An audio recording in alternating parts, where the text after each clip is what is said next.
آپ کو یاد ہوگا، یا جن کی پیدائش ہی بعد میں ہوئی ہے، انہیں بتا دیں کہ جب طالبان بالکل نئے نئے آئے تھے تو ان کا ایک وفد پاکستان میں مذاکرات کے لیے آیا تھا۔ جس سرکاری عمارت میں میٹنگ ہونا تھی، وہاں حسب معمول قائد اعظم کی تصویر لگی ہوئی تھی۔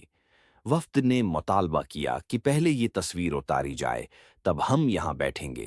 ظاہر ہے کہ تصویر نہیں اتاری جانی تھی، نہیں اتاری گئی۔ نتیجے میں غالباً بات چیت نہیں ہو سکی۔ ہمارے علماء بھی اس زمانے میں اس پر بڑی واہ واہ کر رہے تھے کہ بڑے دینی تسلب کا ثبوت دیا ہے۔ ہم جیسے لوگ جب کہتے کہ فقہی طور پر اس کا مطالبہ کرنا کوئی لازم نہیں تھا، تو ہمیں بہت کچھ سننا پڑتا۔ اس زمانے میں فیصل آباد میں ایک نوجوان عدیل صاحب ہوتے تھے جو طالبان کے لیے بہت زیادہ عسکری اور مالی مدد کی مہم چلاتے رہتے تھے اور ان کی حکومت کے کافی قریب ہوتے تھے۔ میں نے ایک دفعہ ان سے پوچھا کہ یہ سعودی عرب میں بھی سرکاری سطح پر مذاکرات کرتے ہیں، تب سعودی عرب بھی انہیں بہت سپورٹ کر رہا تھا، تو کیا وہاں تصویر نہیں ہوتی؟ انہوں نے بتایا کہ وہاں 3 تصویریں ہوتی ہیں، درمیان میں ان کے بانی ملک عبد العزیز کی، دائیں طرف بادشاہ کی اور بائیں طرف ولی عہد کی۔ میں نے پوچھا کیا وہاں تصویریں ہٹانے کا مطالبہ نہیں کیا جاتا؟ اس پر بس وہ ہنس دیے۔ آج یہ تصویر نظر سے گزری جس کے سائے میں بیٹھ کر متقی صاحب پریس کانفرنس یا میٹنگ کر رہے ہیں۔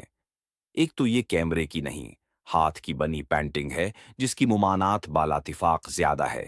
دوسرے یہ بامیان کے بدھا کے بت کی تصویر ہے جو در حقیقت شرک کی ایک رمز ہے۔ تیسرے یہ وہ بت ہیں جو طالبان نے اپنے پہلے دور حکومت میں توحید اور شریعت کے نام پر توڑے تھے، اور دنیا بھر کے دینی حلقوں میں ان کے اس اقدام کی بڑی تحسین کی گئی تھی، اور ان سے اختلاف کرنے والوں کو مداہنت سمیت معلوم نہیں کیا تانے دیے گئے تھے۔ آج متقی صاحب انہی بتوں کے سائے میں بیٹھے ہیں۔ اگر یہ تصویر افغان سفارت خانے کی ہے تو بھی بہت بڑا سوال ہے، اور اگر کوئی انڈین بلڈنگ ہے تو کیا آپ کچھ سمجھے کہ انہوں نے اس تصویر کے سائے میں بٹھا کر ان کے ساتھ کیا کر دیا ہے؟